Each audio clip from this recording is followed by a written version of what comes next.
choose our socks for success in all endeavors. Fortunes rises from the heel, and good luck for life. Good morning. Today is Monday, February 10, 2025. Today in history, on this day 270 years ago, French Enlightenment thinker Montesquieu passed away. His works, including The Spirit of the Laws and Persian Letters, shaped modern political and legal theory and influenced European views on Eastern governance. Welcome to today's Ching Chow Morning News. Let's start with political updates.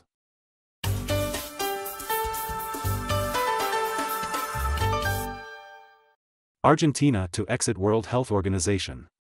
According to Reuters, on February 5, Argentina announced its withdrawal from the World Health Organization. President Milei cited deep differences with the WHO, especially on COVID-19 management. Presidential spokesman Adorni said the WHO lacks independence and is influenced by international politics. Analysts suggest Argentina's decision is linked to the US, which previously began its own withdrawal process.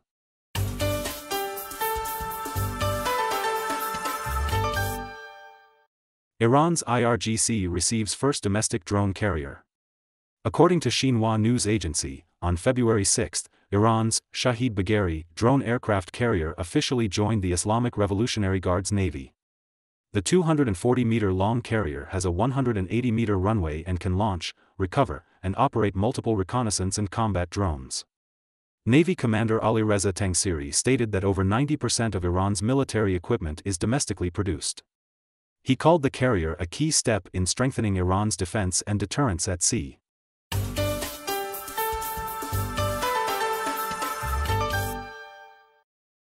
U.S. imposes 25% tariffs on Canada and Mexico. Comprehensive news from Washington. U.S. President Trump announced that starting February 1, a 25% tariff will be imposed on Canadian and Mexican goods, with the possibility of the rate increasing over time. Trump is also considering whether to exempt oil from tariffs. Canada and Mexico have threatened retaliation. Trump's actions since taking office have been closely monitored by global markets and leaders.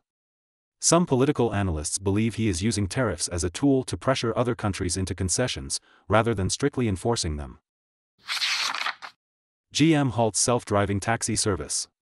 According to Bloomberg, General Motors announced the termination of its self-driving taxi service, laying off nearly half of its Cruise self-driving taxi workforce, about 1,000 employees.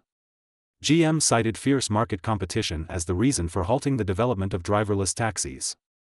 The company will focus on automotive technology for human driving, saving $500 million this year and more in the coming years. GM plans to redirect resources to stock repurchases and its electric vehicle business. Waymo, owned by Alphabet, is the only major self-driving taxi service still operating in the U.S., along with May Mobility, a Toyota-funded startup.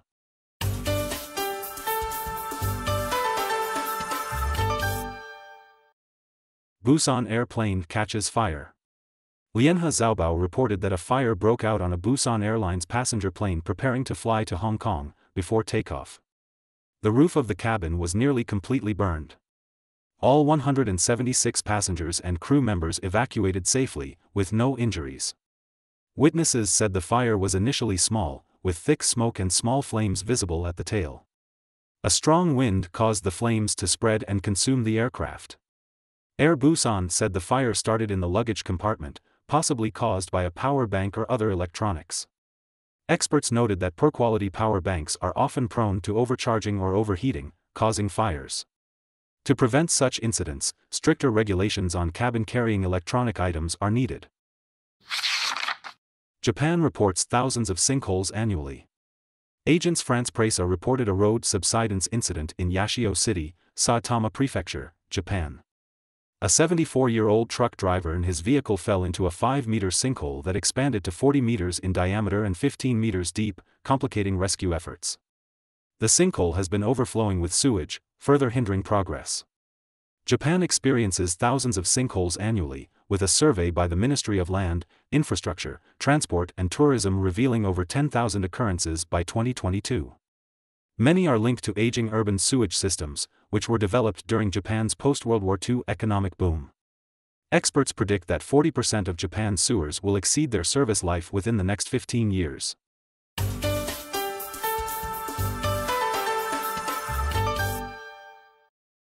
Malaysia plans to restrict Muslim participation in non-Muslim festivals. Comprehensive news from Kuala Lumpur. The Malaysian government plans to introduce new guidelines regulating Muslims' participation in non-Muslim celebrations and activities. Under the proposed rules, event organizers must seek official approval before inviting Muslims. Activities must avoid sensitive Islamic issues, including remarks insulting Islam, religious preaching, songs, or symbols of other faiths. The plan has sparked controversy, with critics accusing the government of over-regulating religious affairs and threatening Malaysia's multiculturalism. In response, Mohammed Naeem clarified that the guidelines are only recommendations to ensure religious activities proceed orderly and avoid sensitivities. He urged all parties to stop politicizing the issue to prevent misunderstandings and unrest. According to London Financial News, WTI crude oil futures fell 0.59% to $70.60 per barrel, while Brent crude oil futures fell 0.46% to $74.27 per barrel. That's all for today's Ching Chow Morning News. Thanks for watching. Join us at the same time tomorrow.